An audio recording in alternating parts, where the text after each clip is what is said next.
Hai, perkenalkan, kami adalah kelompok 5 dari Sistem Informasi kelas di Filkom UB. Di sini kami akan mempresentasikan tentang data statistika. Jadi pengertiannya, data adalah kumpulan informasi atau fakta yang dapat berupa angka, keterangan, gambar, ataupun simbol. Data diketahui dari pengamatan ataupun percobaan dan dianggap sebagai perkiraan atau dugaan sementara. Sebagai contoh, berikut adalah data penjualan produk smartphone berdasarkan angka penjualan smartphone dalam 3 tahun terakhir. Hal ini merupakan hasil pengamatan. Smartphone X akan mengalami peningkatan sebesar 2 kali lipat di tahun ke depan. Hal ini merupakan dugaan atau perkiraan yang kebenarannya bersifat sementara atau perlu diuji dan diambil dari data-data sebelumnya. Kemudian, pengumpulan data. Pengumpulan data adalah pencatatan peristiwa atau karakteristik dari sebagian atau seluruh elemen populasi. Pengumpulan data berdasarkan cara pengumpulannya ada pengamatan, pengurusan literatur, penggunaan kuesioner atau angket, dan juga wawancara atau interview. Kemudian berdasarkan banyaknya data yang diambil ada sensus, yaitu cara pengumpulan data dengan mengambil elemen atau anggota populasi secara keseluruhan untuk diselidiki, serta sampling, yaitu cara pengumpulan data dengan mengambil sebagian dari elemen atau anggota populasi untuk diselidiki. Kemudian pengolahan data. Pengolahan data adalah suatu proses untuk memperoleh data ringkasan dari data mentah dengan menggunakan cara atau rumus tertentu. Sebagai contoh, berikut adalah data mentah, misalnya ukuran file tugas mahasiswa yang dikirimkan melalui email. Lalu, pengolahan datanya yaitu mendapatkan ringkasan data dari data-data tersebut, yaitu jumlah data, rata-rata, persentase, ataupun ringkasan-ringkasan lain yang dibutuhkan ke depannya. Selanjutnya, ada analisis data. Analisis data adalah membandingkan dua hal atau dua nilai variabel untuk mengetahui selisihnya atau rasionya, kemudian disimbolkan. Analisis data dapat juga diartikan sebagai cara menguraikan atau memecahkan suatu keseluruhan menjadi komponen yang lebih kecil sesuai dengan tujuan analisis. Memperkirakan atau memperhitungkan besar pengaruh secara kuantitatif dari perubahan suatu kejadian terhadap suatu kejadian lainnya, kemudian meramalkannya. Kemudian ada pembagian data. Pembagian data dibagi menjadi 5 berdasarkan susunannya. Ada data acak atau data tunggal, yaitu data yang belum tersusun atau dikelompokkan ke dalam kelas-kelas interval. Data per kelompok adalah data yang telah dikelompokkan ke dalam kelas-kelas interval. Berdasarkan sifatnya, ada data kualitatif dan kuantitatif. Data kualitatif adalah data yang tidak berbentuk bilangan, contohnya warna, jenis kelamin, status perkawinan.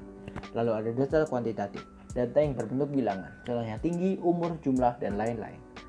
Selanjutnya ada waktu pengumpulannya, yaitu data kredit berkala, time series, dan data silang cross section, lalu data panel put data atau data longitudinal. Berdasarkan skala pengukurannya ada data nominal, data ordinal, data interval, dan data rasio. Berdasarkan sumber pengambilannya ada data primer, yaitu data yang diperoleh atau dikumpulkan oleh orang yang melakukan penelitian atau bersangkutan yang memerlukannya. Data sekunder adalah data yang diperoleh atau dikumpulkan dari sumber-sumber yang telah ada. Kemudian ada cara-cara penyajian data. Penyajian data bertujuan agar data mudah dibaca dan dimengerti. Fungsinya adalah menunjukkan perkembangan atau suatu keadaan atau mengadakan perbandingan pada suatu waktu terhadap visualisasi data. Penyajian data dibedakan menjadi tabel dan grafik.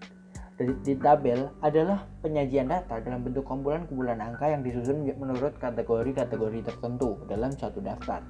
Yang pertama adalah tabel frekuensi yang menggambarkan frekuensi dalam interval tertentu. Kemudian tabel klasifikasi adalah tabel yang mengklasifikasikan data berdasarkan kriterianya. Kemudian ada tabel kontingensi. Tabel kontingensi adalah tabel yang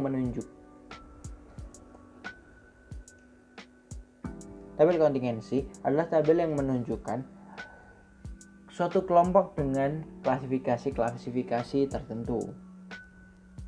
Kemudian ada data korelasi, yaitu data yang menunjukkan hubungan suatu interval dengan suatu nilai interval lainnya. Kemudian data graf. Penyajian grafik. Grafik disebut juga dengan diagram data, yaitu penyajian data dalam bentuk gambar-gambar. Pertama ada grafik lingkaran. Grafik lingkaran biasanya digunakan untuk menyebutkan persentase dari sebuah populasi.